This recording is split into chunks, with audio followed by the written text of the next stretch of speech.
Bonjour et bienvenue sur Journal du Geek, c'est Anne et je suis donc au MWC sur le stand de HTC pour vous parler un peu du HTC Vive.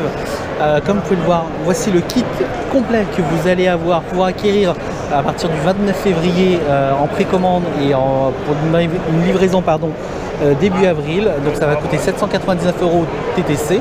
Et comme vous pouvez voir, il y a deux contrôleurs 360, les fameux deux capteurs infrarouges qui vont vous permettre de mesurer entre guillemets votre pièce, et le casque de réalité virtuelle.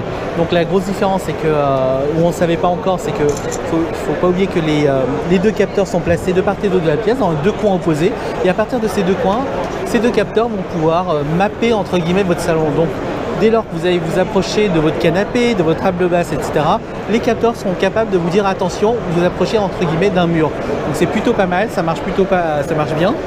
Et puis voilà. Je n'ai pas grand chose d'autre à ajouter dans l'absolu. Maintenant on attend de tester. Il sera livré avec deux jeux, dont un jeu qui est assez bizarre parce que c'est un jeu de recherche d'emploi en 2050. Et pourquoi pas, tout simplement. Là je vais juste continuer ici.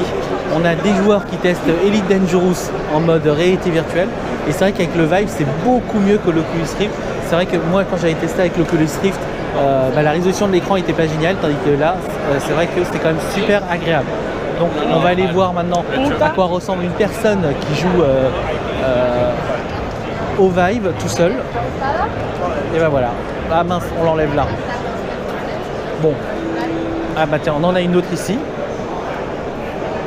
Et donc là il est dans le jeu où il est en train de dessiner dessiner en 3D. Donc c'est assez impressionnant parce que quand on regarde bien la chose, vous pouvez voir qu'on peut vraiment dessiner et c'est assez impressionnant.